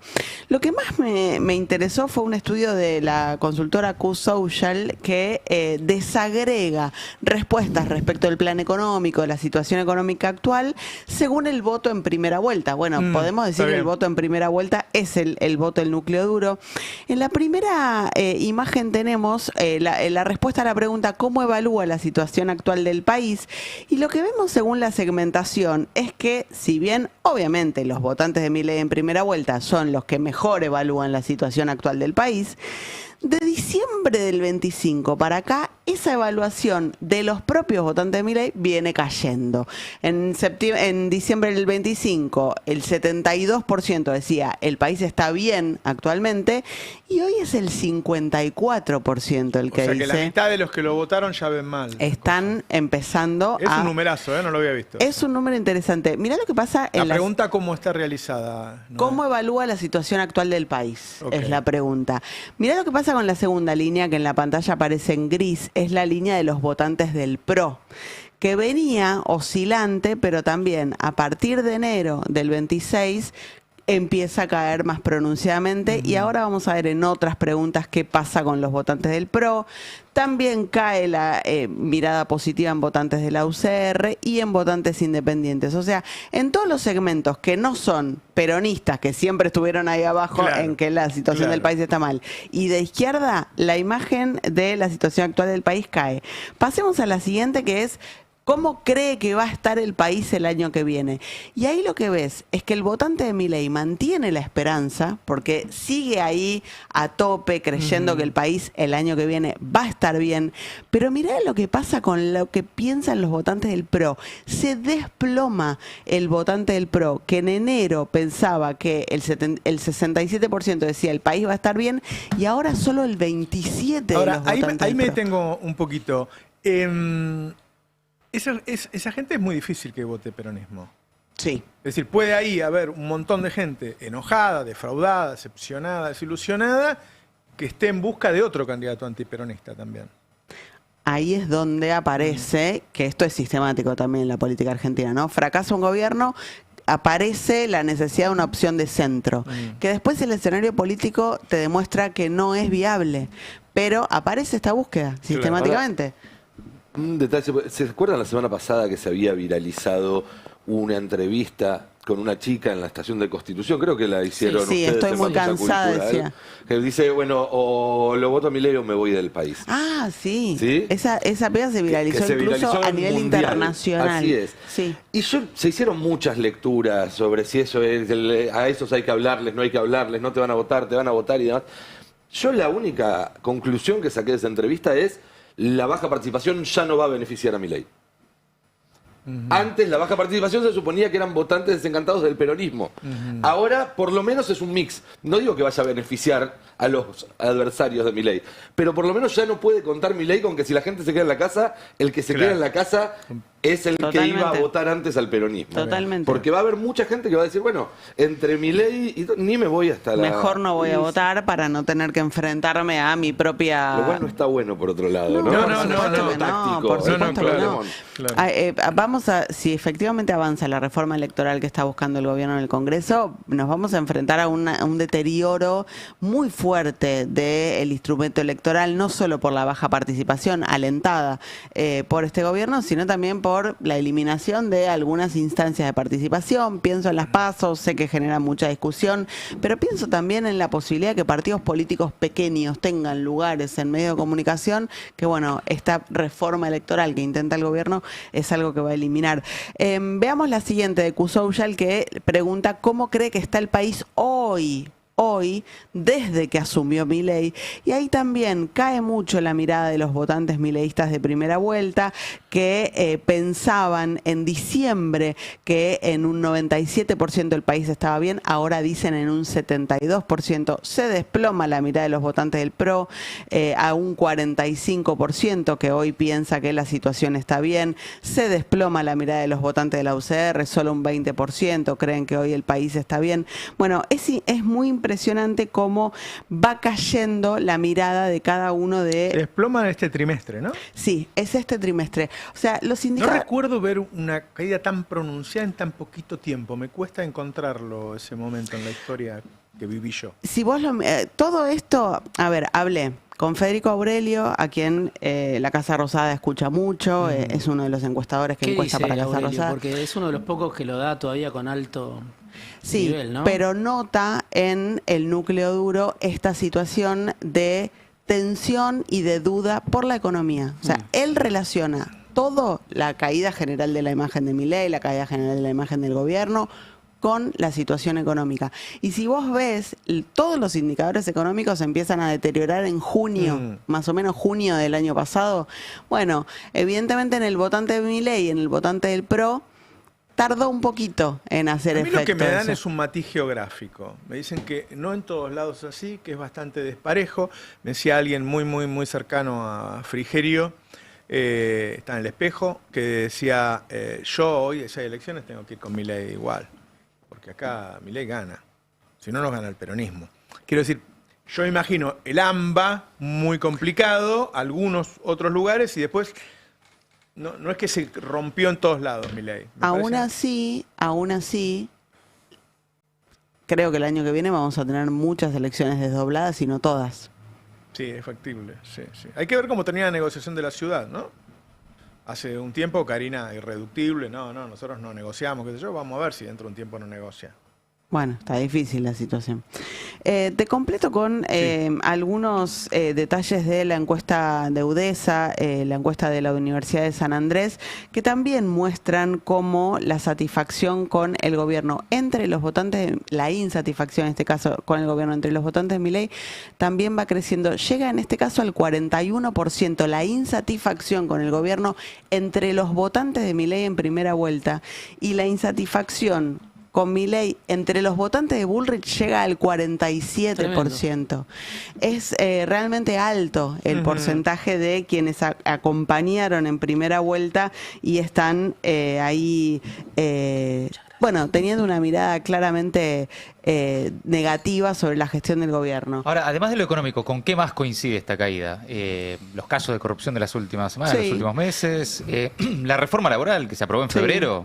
Todos percibimos, y creo que la discusión de la reforma laboral llevó a que se extendiera la percepción que no era una reforma laboral en favor de los trabajadores, por lo tanto la verificación de que este era un programa que iba en contra de las mayorías. Creo que esta vez la gente lo entendió que era en contra de ellos la reforma Quedó muy claro, lo hemos charlado con el tema de las licencias médicas, que era un ejemplo, pero ahí vos ya veías el espíritu de jugó la mal ley. esa jugadita que hicieron, sí. Sumado a las pérdidas de puestos de trabajo, enero, febrero y marzo fue fatal, fue una catástrofe. Hoy a esta hora y en la Cámara de Diputados una presentación de distintos sectores que se han quedado sin laburo y que están en lucha, que están en protesta, pero son por lo menos 20 sectores distintos, de distintos puntos del país, y son todos casos de los últimos 3-4 meses que coincide con esa caída que está contando A mí me Noé. parece que la corrupción se resignifica cuando cae sobre un deterioro social. Claro. O sea, a la gente no le importa si afana, pero cuando le falta siente que se la está afanando a él.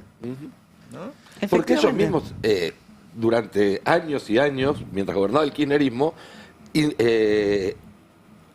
insistían en ese relato. Decían, la que te falta a vos la tiene Cristina, la que te falta a vos la tiene López, la que te falta a vos la tiene... Lo dijeron cuando gobernaba el macrismo.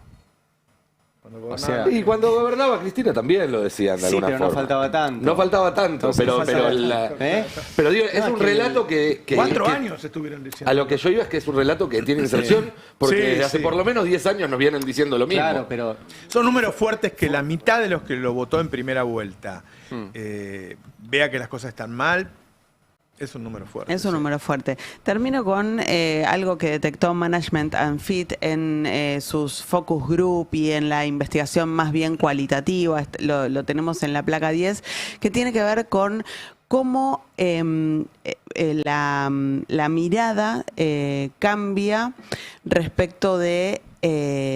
acá lo que estamos viendo son que hay más sentimientos negativos que positivos sobre la situación actual. Preocupación y tristeza sumados dan un 56,2 que le ganan claramente a la esperanza, que es lo que todavía sostiene. Qué fea la respuesta de tristeza, ¿no? Sí. Sí. ¿Sabes qué me viene pasando? Sobre todo hablando con los encuestadores para esta nota, pero también en otras instancias, los encuestadores que tienen que coordinar focus group me dicen cada vez es más difícil porque es desolador los relatos que tenés que escuchar. Y le pasa también... Dice la gente de los jesuitas también, de Sarazaga, que hacer estos trabajos es un dolor tremendo. Él dice esa palabra, tristeza y bronca. O también bronca ahora, ¿no? Está empezando a crecer. Claro. Quizá en un momento era solo tristeza, desilusión, y ahora empieza a crecer la bronca. La bronca, politiza la tristeza, ¿no? Una cosa es meterse para adentro y otra cosa es que estuve bien con esa frase. Linda frase. Digo, como no me lo dicen. Yo a la tarde siempre digo, no hay que deprimirse. Cuando me dicen, che, tus podcasts son muy depresivos, le digo, no hay que deprimirse, hay que enojarse. Claro. ¿Qué es eso? Claro. Bueno, Milei estaba enojado y organizar la bronca. Y organizar esa bronca, por supuesto. Enojarse colectivamente. Che, ¿estás bien, ¿Puedes ser candidato? O consultor, que es mejor todavía. Claro, te tiro 2 frases de esa y te ahora que van a prohibir a los catalanes, podés aprovechar el niño. Van a necesitar una está jugando para el peronismo, si prohíbe al catalán. Porque nadie cada lo vez que quiere termina el catalán, el peronismo pierde, así que... Quiere prohibir a Durán Barba también, es para como prohibir a todo. Okay, termino con este dato que también es de Management and Fit. Yo soy catalán. De cómo sigue habiendo una división de género en el apoyo o el no apoyo a Milei. Los varones siguen siendo más los que lo apoyan, las mujeres no. Y detectó Management and Fit que entre los varones hay una mirada más de la macro, ¿no? De pensar esto de si la inflación, si el orden fiscal, el superávit y qué sé yo. Y que las mujeres, que son probablemente las que tienen más el día a día de los precios de la micro viven, claro. Exactamente, y ahí también aparece esta disociación de cómo miran y cómo evalúan al gobierno de Javier Milei. Es una evaluación machista, la entrevista, no, estuvo perfecto. Yo hubiese dicho que son más boludos, nada más. Pero porque soy menos políticamente correcto. Perfecto. Si lo digo yo, me mirás con esa cara. La entrevista de Slotnick es muy buena porque el empresario termina diciendo esto no iba más, pero vos te estás fundiendo. Sí, es buenísima. Bueno, sí, o sea, pero era ficticio la compra que yo tenía, dice el tipo. El nivel de demanda era ficticio. Han convencido a la gente, porque, a ver, este tema... Vos lo ficticio, que existe, obviamente, muchas veces, antes de una inflación, vos inflás la economía, qué sé yo, pero no lo podés sostener 12 años, muchachos. O sea, no podés invertir en ciencia, en educación, crece la industria, 12 años, pagar todas las deudas, 12 años. Hay otro dato que salió esta semana que se toma un poco en cuenta porque alguien le podría decir a Diego, fue un caso. Y el INDEC hace una encuesta a empresarios, a industriales y a supermercados y les pregunta cuál es tu principal problema. Y les dice, tanto industriales como empresarios como supermercados les dicen, no vendo nada. O sea, mi principal problema es demanda interna arriba del 50% del 55% de las respuestas. Y un dato que quería decir en base a lo que decía Matías de la reforma laboral, hay un dato muy llamativo que en los últimos 3 meses, hace 3 meses los supermercados decían, en un 30% casi me preocupa el costo laboral. Ahora ese porcentaje se redujo al 17%. ¿Y es el consumo lo que les preocupa? Solo les preocupa el consumo por el costo laboral. Claro. Lo tradujeron en reforma laboral, quitándole las horas extras a sus trabajadores y poniéndolos a laburar con el banco de horas. Entonces, les dejó... Era una ley casi para supermercados. Eso. ¿Y sí? O el supermercado, el día que más labura es el domingo, y el domingo es 100% la hora extra. Exacto. Era una ley para supermercados. Es que Milei se quedó sin excusa, ¿no? Incluso con las leyes que aprobó. No, claro. Bueno, eso es insustentable. Bueno, hablemos de la situación social. Sí, la situación... como venimos contando, se profundiza. Es una crisis social que, además de evidente, lo que te dicen todos los sectores que están ahí laburando en el tejido social, en los barrios, es lo acelerado del proceso de descomposición. Y todos los testimonios son comparables a las peores épocas que uno recuerde, ¿no? Por supuesto que lo que se ve ahora es, además, que esa aceleración de la crisis viene sobre un lomo gastado de varios años, ¿no? De una larga crisis. Pero hay sectores que particularmente son directamente víctimas, que están en un proceso de bajo ataque y de desesperación. El caso de las personas con discapacidad, que es además en la escala social el sector más vulnerable posiblemente. Ver ayer... chicos con autismo, sus madres, chicos con síndrome de Down, personas en sillas de ruedas, protestando frente al Ministerio de Salud por los recortes y por el nuevo ataque del Gobierno Nacional con un nuevo proyecto que en su título directamente incluye la palabra fraude. Esta vez por ahí es más difícil para el Gobierno porque la vez pasada, cuando hicieron exactamente lo mismo, era Manuel Adorni que en conferencia de prensa mostraba radiografías de perros, etcétera, ¿no? Yo les propongo volver justamente al testimonio, ¿no? A los testimonios reales en la calle, la gente ayer en la protesta. Si tenemos el tape 1, es un compilado de 2 o 3 testimonios de los que se escuchaba ayer y la desesperación de las familias de las personas con discapacidad. Como mamá me da tristeza, porque es la lucha todos los días, tenemos una ley que nos costó un montón conseguir y la verdad que las empresas todo el tiempo te hostigan, la obra social que no responde, tenés que estar buscando, haciendo recursos de amparo. Y obviamente como mamá tengo toda la fuerza, tengo el acompañamiento de mi familia, mi esposo también pidió el día de trabajo, le van a descontar el presentismo y todo, pero la verdad es que lo que no queremos perder es la vida de ellos, que tanto les cuesta luchar, seguir todos los días. Y no se puede ajustar por los más débiles. O sea, por eso te hablo de modelo de país. Si después le liberás los impuestos a autos de lujo, a naves, bajás bienes personales, no, o sea, y bajar el gasto no te también, importa ¿no? la concentración de la riqueza. Y bajar el gasto también. Claro, bueno, claro. Absolutamente, pero sobre todo, nunca, jamás ajustar por los más débiles de los débiles, que son las personas con discapacidad.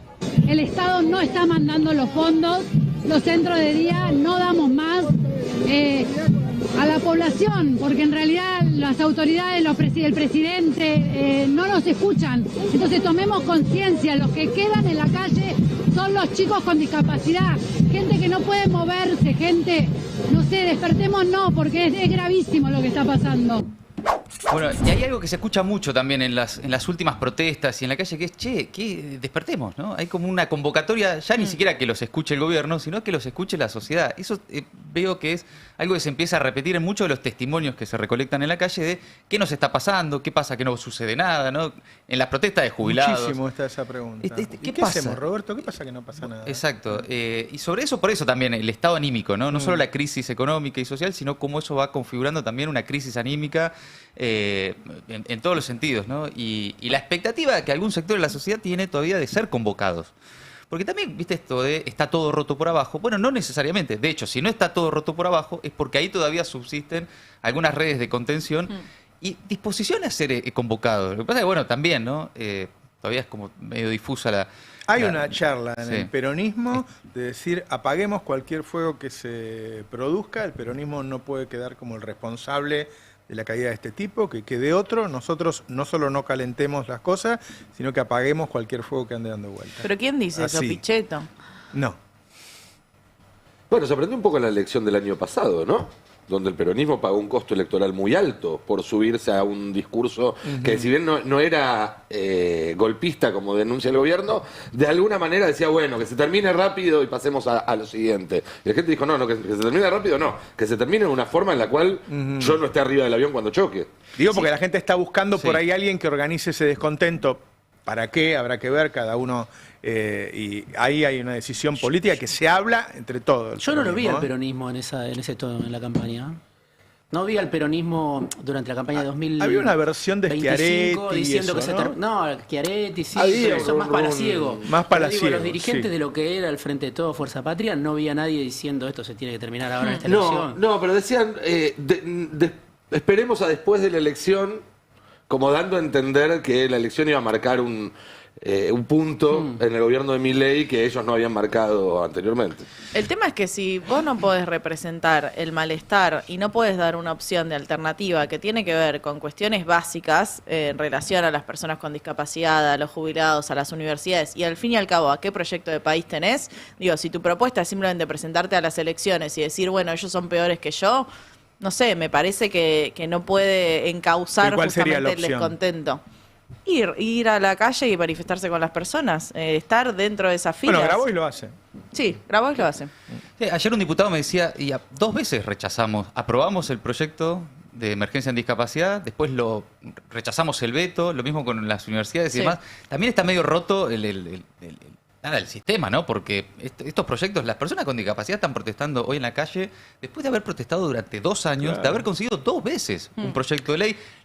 El respaldo del Poder Judicial, incluso así, siguen siendo acusados de fraude, ¿no? Vuelvo a preguntar qué pasa con la Corte. Bueno, claro. Porque la Corte es la que tiene que acá decirle al Poder esperando Ejecutivo, que designen al hijo cosa. del presidente de la Corte como juez. Claro. Pero ese es el costo. Por ejemplo, hoy hablábamos de endeudamiento. En la Cámara de Diputados hay 18 proyectos de ley presentados en las últimas semanas, en el último mes, pensando en las familias endeudadas. Justo acá traje uno porque hay varios, pero el otro día estuve en la presentación de uno que es... Me interesa eso. Uno que presentó Natalia Saracho, junto a Itai Hackman, declaración de la emergencia, primero que nada, emergencia en deuda, ¿no? Y en términos concretos, En términos concretos, hay particularmente, es interesante... porque más allá del endeudamiento de las familias, lo que están haciendo es poner el foco en en los bancos, en las billeteras virtuales, en la responsabilidad de esos sectores, en el endeudamiento, sobre todo en la morosidad de esa familia. A mí me parece que parte de la responsabilidad de lo que ocurrió son las altísimas tasas de interés. Bueno, el problema no es nada más que la gente fue a pedir plata, sino que le cobraron una tasa usuraria que hizo que después no pudieran cumplir. Y también en las billeteras virtuales, de nuevo, a mí me pasó una vez que medio desconcentrada, cuando iba a pagar algo, hice un dedito así a la izquierda y sin querer lo pagué con un crédito.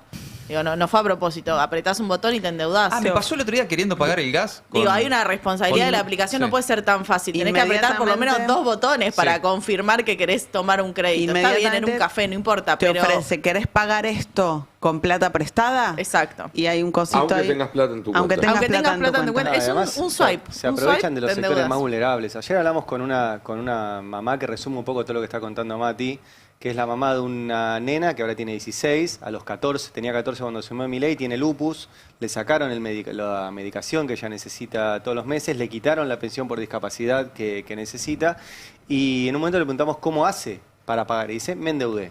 ¿Con quién te endeudaste? Con la Fintech. ¿Por qué? Porque el banco no me daba plata. Claro. ¿Y le vas a poder pagar a la Fintech? No.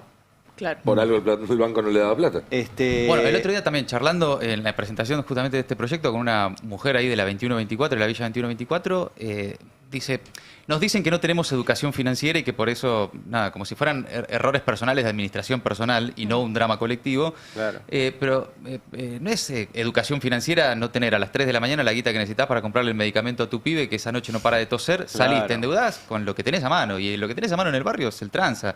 Y después para pagarle al tranza fuiste a la billetera virtual, no pudiste eso y fuiste... Y entonces es una cadena de endeudamiento que no es falta de educación personal y que no son problemas de administración.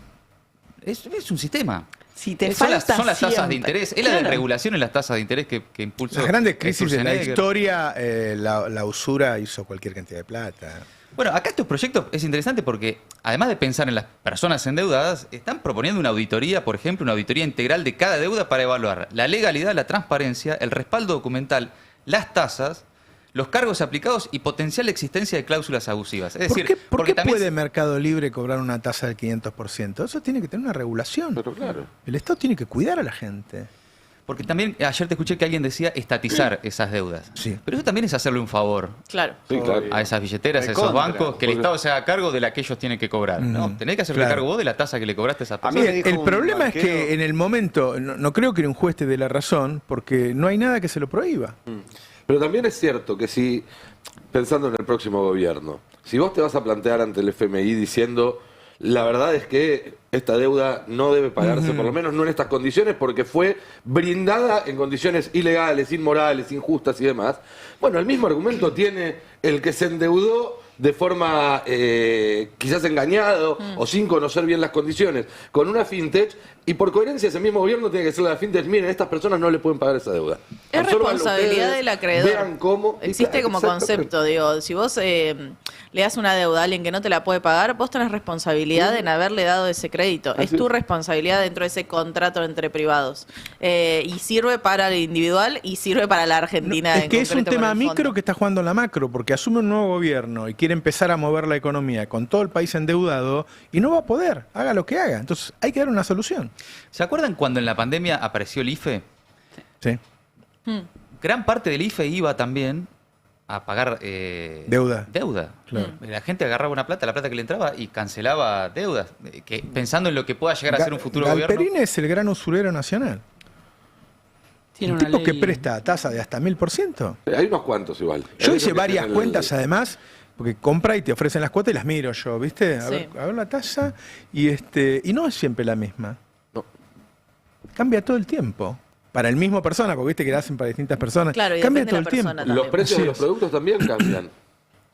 Y esto es algo que tiene que ver con estas cuestiones de los algoritmos también. Está demostrado, por ejemplo, la justicia de Estados Unidos demostró que Uber, si cuando vos lo pedís detecta que tu teléfono tiene menos del 10% de batería, te cobra más alto. Porque sabe que no podés esperar mucho para tomarte el auto y entonces te cobra más. O si estás en un barrio que es raro y que no solés visitar, te cobra más caro que si es un viaje que haces frecuentemente. Digo, ya no hay un precio dictado ni por el valor, como sostienen algunas teorías, ni dictado por la demanda. Hay un precio dictado por lo que calcula un algoritmo absolutamente opaco sobre el cual los estados no tienen ningún poder de decisión. ¿Cuánto te puedo rapiñar? ¿Cuánto te puedo afanar? Bueno, es la maximalización ¿Cuán de la rápido ganancia, puedo claro. hacer la transferencia de abajo hacia arriba, que es la única intención de este sistema?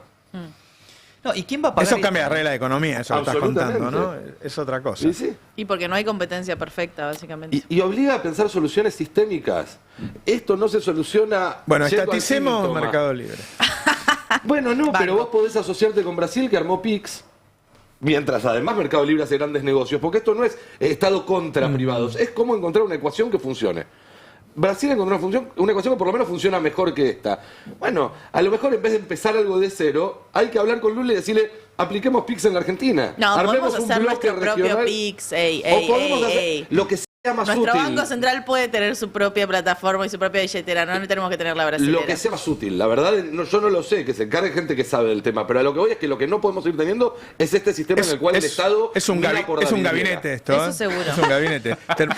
Sí, No, Matías. pensando también en esto, ¿no? ¿Quién va a pagar? El proyecto, por ejemplo, una de las cosas que propone es una alícuota mínima justamente a los bancos.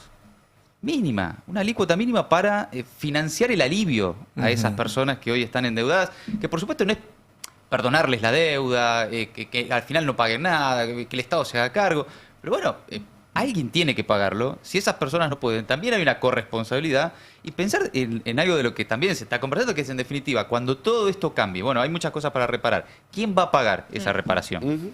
Porque esas también son discusiones interesantes que además convocan. Cuando hablamos de temas que convocan, bueno, ¿quién va a pagar esto? Y bueno, hay un montón de temas a charlar y a conversar, que paran el oído, que presten atención a la gente que está angustiada, que vos le propongas alternativas posibles, pero además concretas, y discusiones sobre temas. Me parece que es un momento, frente a la angustia, la ansiedad y la situación emocional que genera esta crisis, que alguien venga con... por lo menos la expectativa de un camino, ¿no? De salida de alguna propuesta más concreta. El quién paga la crisis, me está diciendo el Tano, cuando Duhovne dice que Cristina dejó un país desendeudado, que él decía que era exótico, pero bueno, eso cuando dicen que fue ficción, bueno, pero ¿cómo? Fue ficción y pagó la deuda. ¿Cómo fue? A ver, ponelo. Entonces, la Argentina hoy tiene niveles de endeudamiento bajísimos, tanto a nivel del gobierno, como a nivel de las empresas, como a nivel de las familias. El gobierno argentino hoy tiene una deuda neta, si le restamos lo que se debe a sí mismo después de que nacionalizó los fondos de pensión, de 20% del PIB. Si le sacamos de eso los organismos internacionales, 16, y de esos 16 puntos, 8 denominados en moneda extranjera. Eso te da el sello de que era genuino, ¿no? No hubo endeudamiento, pero además está aclarando que no hay deuda de las empresas y casi no hay deuda de la sociedad. Bueno, eso es lo que te dice, no, era genuino, loco, si no se debía nada. Sí. El millón de autos que se vendía, y se vendía. Porque dicen, no, lo que pasa es que como había inflación, compraban autos. Mira, para comprar auto lo que necesitas es la guita, no inflación. Si no tenés la guita, por más que haya inflación, porque ahora también hay inflación. Hay el doble de inflación que tenía Cristina. ¿No? Lo que tenés que tener es la guita. Había generación de riqueza. Creo que lo que le molesta no todo el igual... gobierno, pero hasta el 2012. De hecho, es el ejemplo que puso Caputo, ¿no? Que decía, la gente iba a desesperar y se estoqueaban 48 sallés de leche. Sí. Claro. Y ayer quebró Sancor, o sea que no va a haber leche. Igual creo que lo que... ¿Te falta algo? No, está muy bien. Creo que lo que le molesta no era la inflación, lo infiero de cómo le responde a Claudia Zlotnik, sino la redistribución. O sea, lo que no es lo que creen que no es genuino es la redistribución. Me da esa sensación. Claro. Pero bueno, eso era lo que te generaba el consumo. Obviamente. ¿No? Pero la verdad es que nos preguntamos al inicio, Roberto, ¿qué preferís? Que es una pregunta incómoda, pero ¿tener inflación pero con poder consumir o no tener inflación y no poder consumir? Que es un poco... No, a mí me parece que se pueden tener las dos cosas. Claro. Nadie puede pensar que va a obvio. llegar al gobierno y va a terminar con la inflación de un día para el otro porque esta inflación tiene 70, 80 años. Entonces, uno de los errores, creo que en este caso es un error de Milei, es decir, bueno, yo voy a hacer cualquier cosa con tal de la inflación, llevar la inflación al 0, bueno, el cualquier cosa es esto que estamos viendo. Sí, sin embargo, hay hace una 10 inercia meses... inflacionaria que no se frena un día para el otro. Y a eso voy, hace 10 meses la inflación no baja. Entonces también ellos venían a proponer un plan de estabilización y no lograron un plan de estabilización en el sentido de que no lograron desindexar la economía. No lograron que termine esta inflación mensual en las prepagas, en las cuotas de los colegios, en la factura de electricidad, en la factura de comunicación, que simplemente se van actualizando con el número de inflación. O sea, los únicos que funcionamos como ancla para bajar la inflación son nuestros bolsillos, nuestros ingresos. Eso no es un plan de estabilización, es un ajuste neoliberal con nombre libertario, con otro sombrero, pero lo hicieron 10.000 veces. Planes que duran muy poco. Fíjate que Macri duró 4 años, llegó arañando. Lo salvó Alberto, que dijo que el dólar tenía que valer 60, si no, 60 un escándalo. pesos. Se puso él el precio, Alberto. Y este no está llegando. Ayer a 2 veía años y medio. un posteo del día que había salido por primera vez el billete de 2.000 pesos. Y alguien que decía, alcanza para. El cronista. Sí, Y dolor empezaba país. a decir tantos kilos de carne. Y fue hace cuánto, hace menos de 4 años. Eso Sí. es lo impresionante de como algo que ya estaba mal, porque como digo siempre, estaba tan mal que ganó Milei, se puede deteriorar tanto, tan rápido. Pero agregando a lo que decía Cande, el contrato de Milei electoral tenía 2 cláusulas nada más. Una era no va a haber inflación, la otra es no vamos a hacer casta. Volaron las dos por los aires. Hubo gente que pensó que iba a cobrar en dólares. Quiero Está recordar. bien, pero era una forma de proyectar ese no va a haber inflación. Yo creo que es diferente a lo de Macri porque esto tiene que ver más, tiene un aroma fin de la convertibilidad, ¿no? Se parece mucho más a eso, con la diferencia de que tenés vaca muerta, tenés... No, la pero minería, está tenés muy buena la comparación por el tema de la extensa recesión y por el Exacto. tema del endeudamiento general Macri que había. fue una montaña rusa los últimos 2 años. Lo que Claro. hay que tiene Milei a favor es la calma de la superficie. Porque hay Lo dólares... que tiene a favor es vaca muerta. Bueno, vaca muerta, el endeudamiento La minería. privado, el buen Claro, endeudamiento privado, claro. no sé, una serie de cuestiones... De ingreso de dólares que que el tranquilizan dólar el mercado. cae, compran reservas y cae. Entonces, esa es Claro. la diferencia. Pero lo que sí es una agonía de la economía real y de las familias.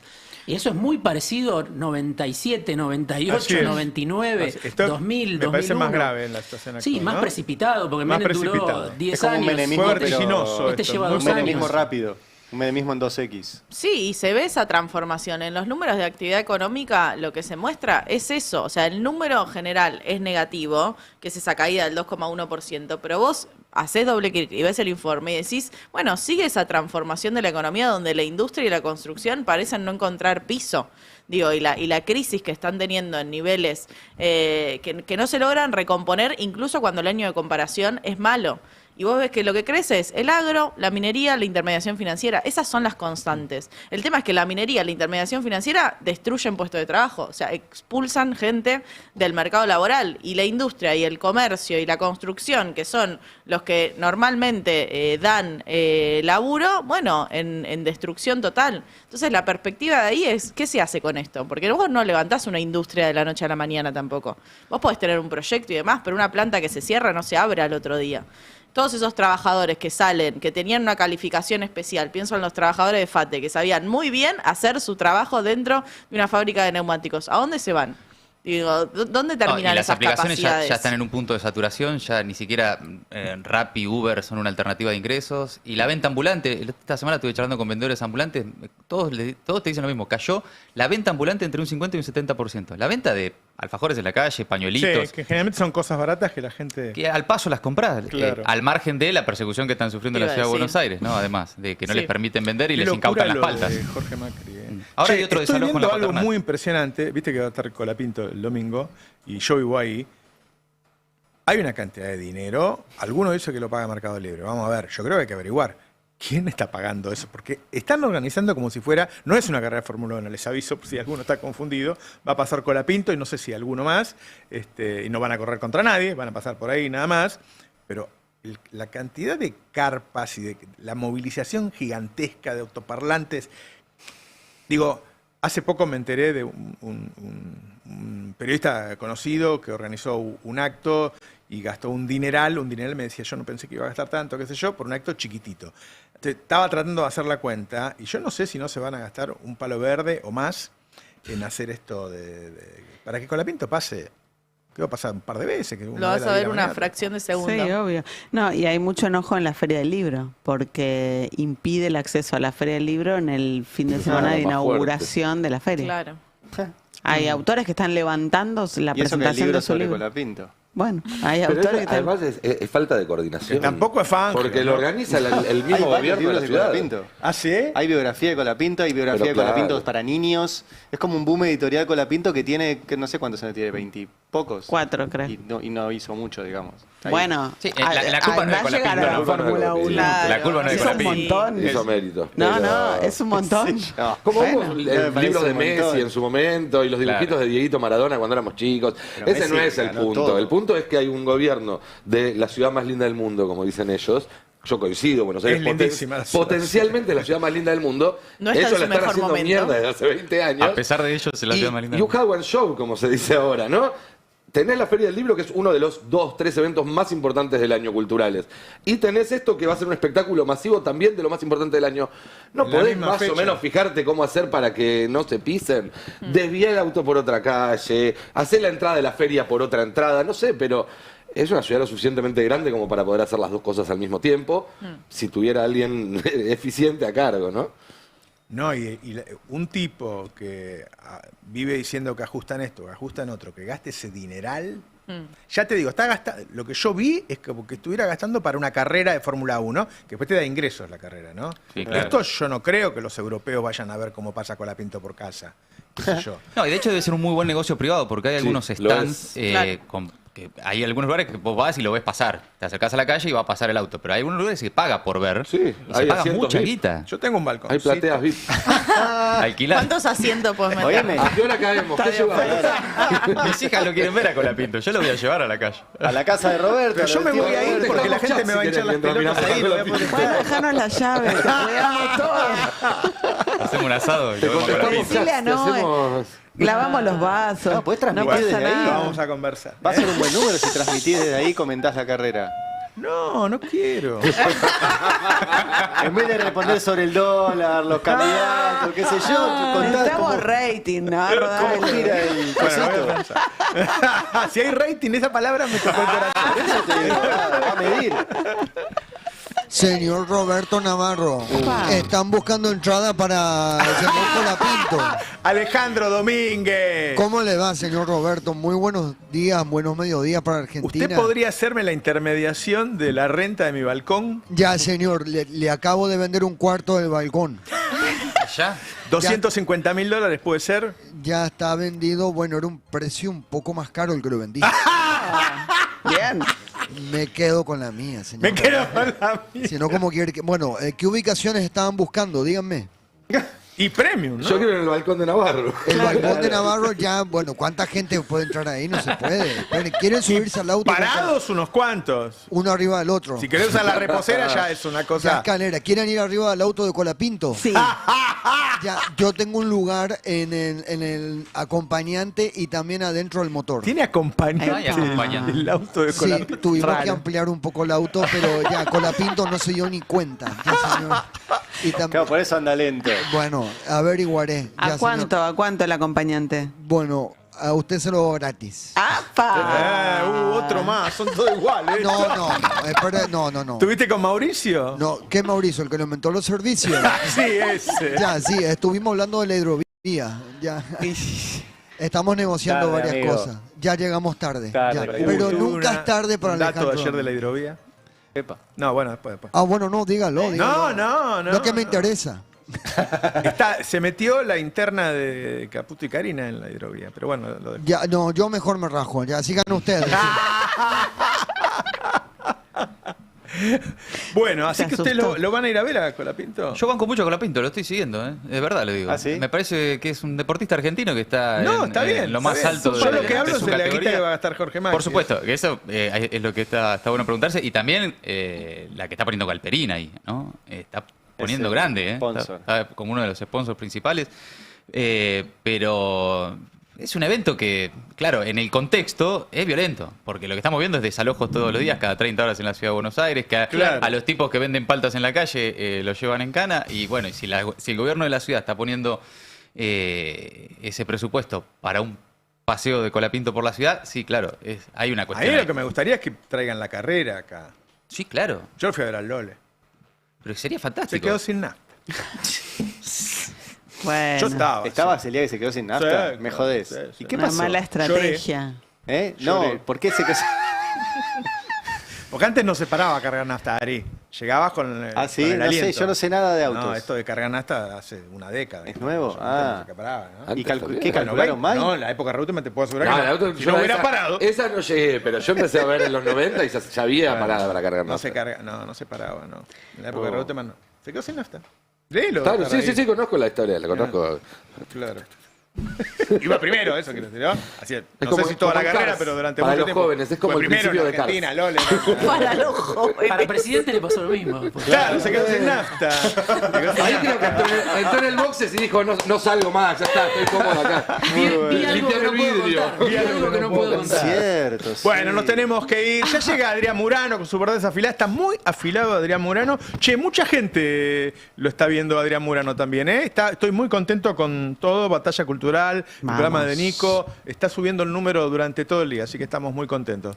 Bueno, los dejo. Ustedes saben que ayer Flor me hizo trabajar hasta tarde. Hoy también. Bueno. Así que ténganme un poco de lástima. Un abrazo. Chao. En un país complicado, una radio sin vueltas. El Destape 1070. Radio y punto.